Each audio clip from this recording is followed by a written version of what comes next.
let's talk about it. Week 7, 3-3, still got a chance to go 7-3, still got a chance to have a really good season, still got a chance to improve upon last season, even with the minor setbacks.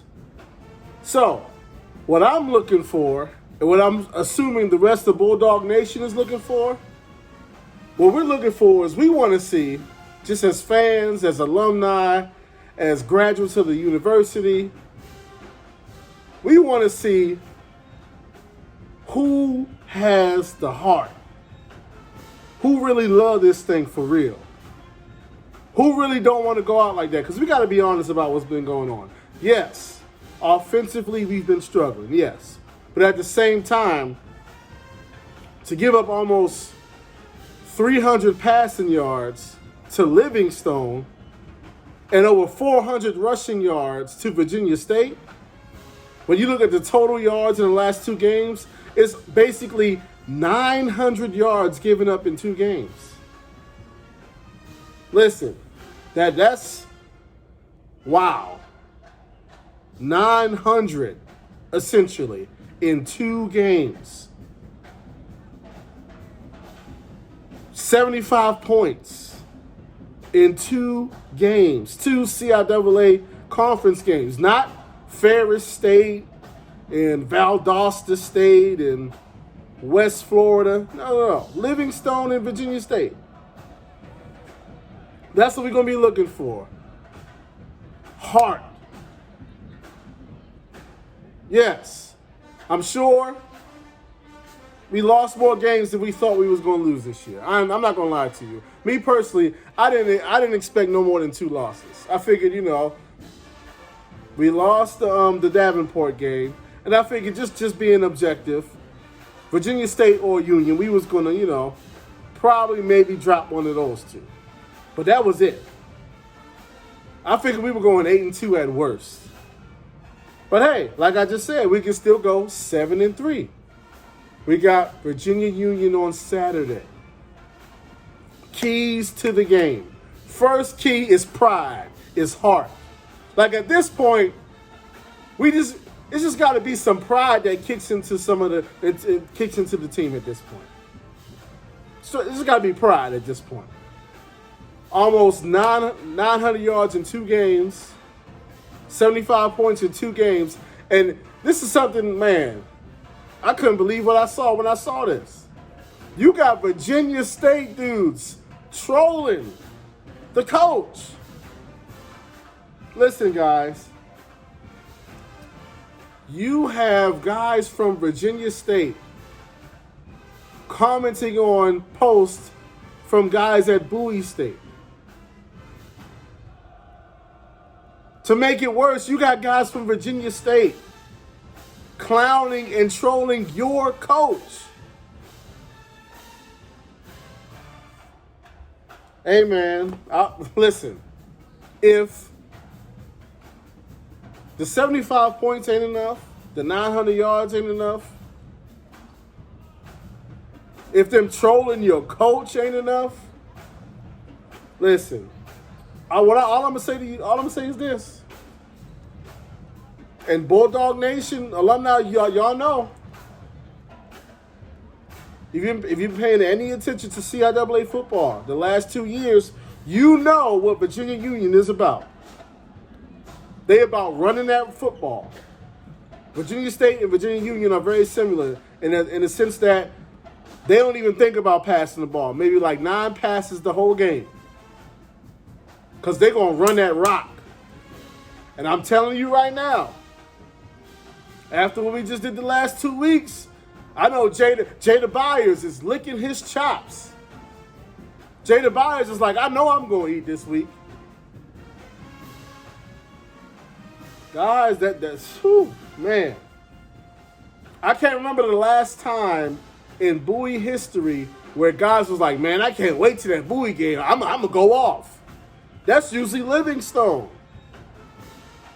Lincoln. You don't usually look at Bowie like, oh, man, I can't wait till that Bowie game, man. I know I'm going to get my numbers. That ain't never been Bowie. Like, what's going on? Because I remember at the homecoming game, sitting in the stands, people were talking like, they like, man, if Virginia State doing this, man, next week with Jada Byers. So I'm putting it out there. That's what we're looking for next week.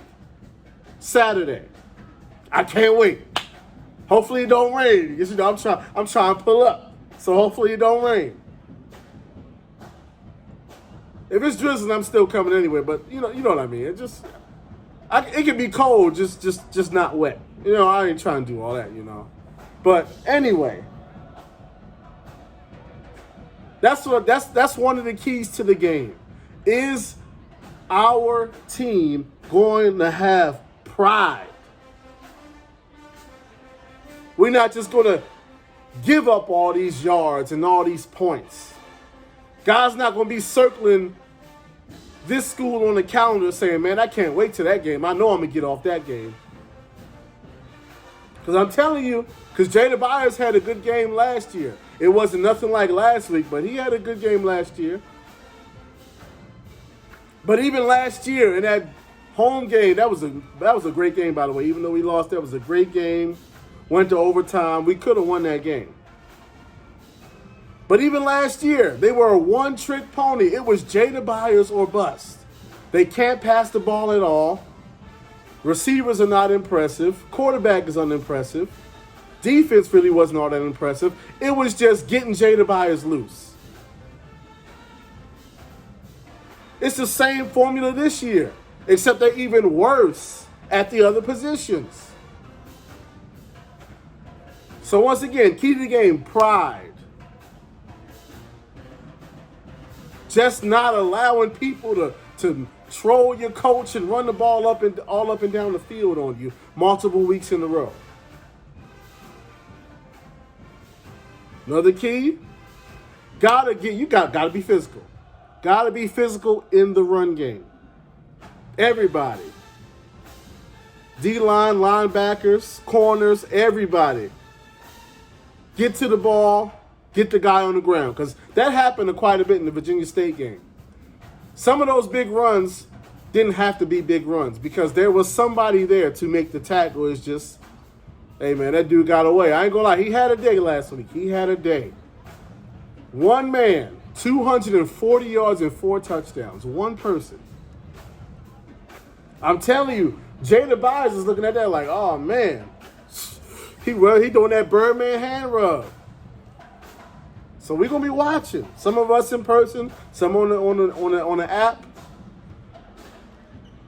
All we going to let Jada Byers do is dirty. Our guys going to wrap up. Swarm to the ball. Wrap up. Get the guy on the ground. And another key. This is a huge key right here, honestly. Offense. We gotta figure something out. Something. We gotta figure out how to score some points some kind of way. I saw a lot of this last week and it was just like, come on, man. How many times are you going to hand the ball up the middle on first down? Hand the ball up the middle on second down. Then it's 3rd and 6, 3rd and 7 because you didn't get any yards on first and second down, and now you want to try and drop back and pass on 3rd down.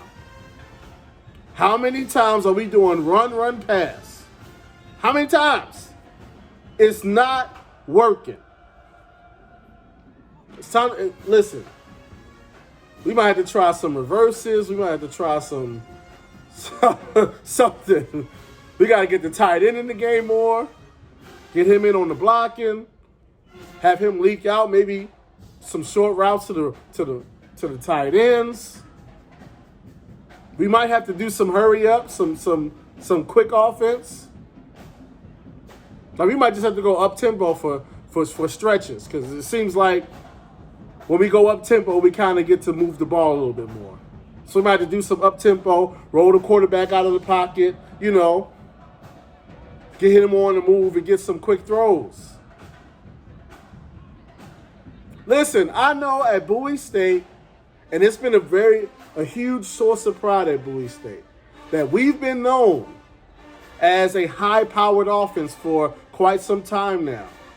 We've been known that, hey, we spin that ball. We drop back. We pass. We get big plays in the passing game. We're not like other schools that just can't throw the ball. We throw the ball down the field. That kind of set us apart. That's clearly helped us in recruiting. I understand that.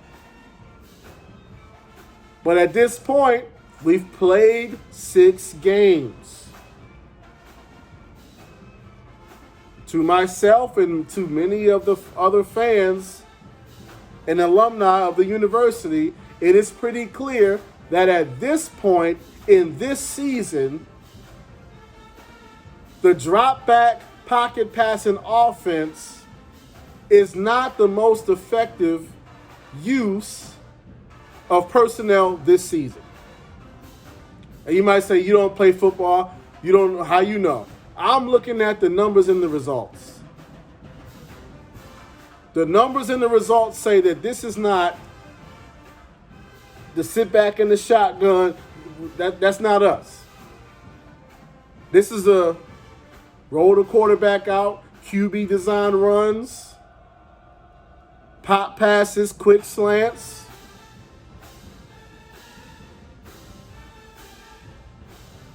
That's what it is.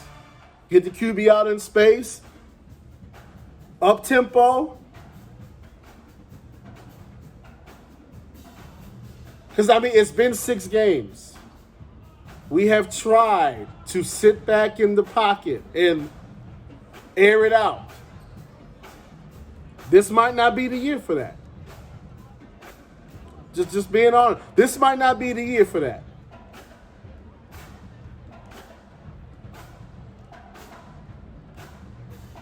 So that's the key. We have to be more creative with the offensive play calling, the formations, the motion, how quickly we're getting to the line, how quickly we're snapping the ball, how quickly we're doing the next play.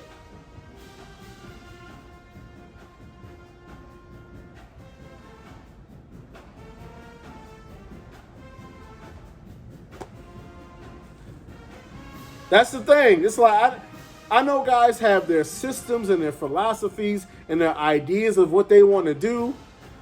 But at a certain point, you have to look at personnel and figure out what can the personnel that I have do.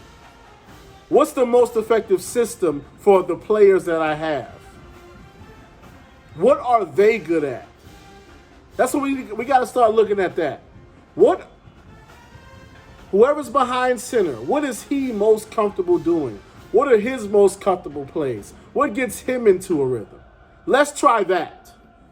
Because, listen, as bad as the Virginia State game was, there was also so many opportunities to score.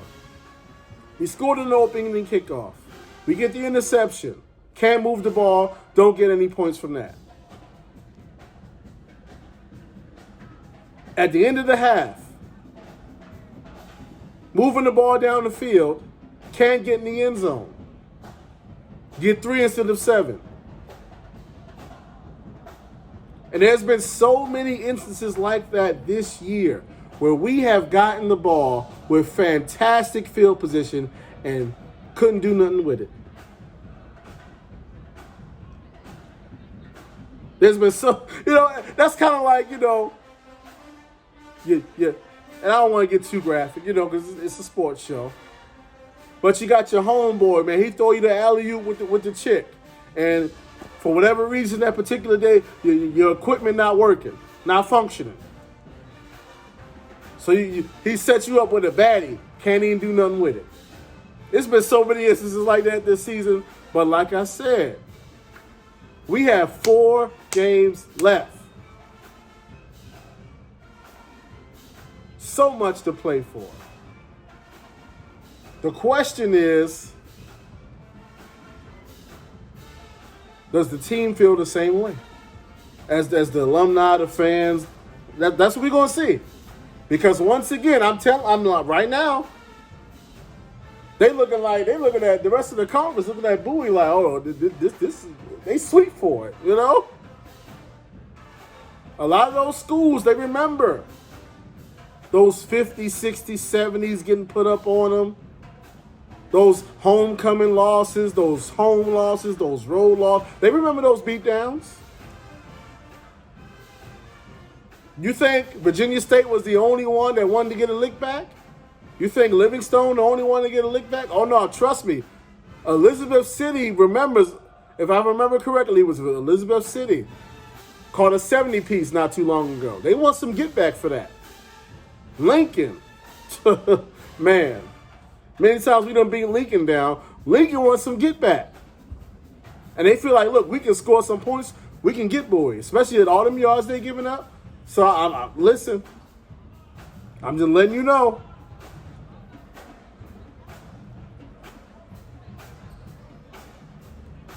If the Bowie State football team is not unified, is infighting, is bickering, is saying, well, you know what, whatever, I'm getting my numbers, I'm doing my thing.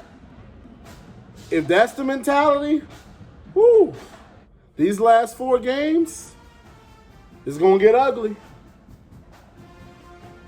So we're going to see, us fans, us alumni, we're going to see real soon what the mentality is in that locker room. And all I'm going to say is, and this is a message to the players. Listen, I don't know, you don't got to listen to me. I don't know what I'm talking about. All I'm saying is this. The rest of the conference is looking at Bowie like, is this the year to get him? Jada Byers, I understand y'all might got some issues or whatever, but Jada Byers is coming. And he thinking, oh, 4 touchdowns, 240 yards? Bet, sign me up. So once again, pride, swarming to the ball, making tackles, stopping the run, getting creative on offense, going up tempo, keys to the game. We do that, we leave in Union with a victory. We don't? Ooh, man. We don't do that. Man, I don't even want to think about what's going to be like the rest of the season if Saturday don't go well. We just got to hope and pray. Man.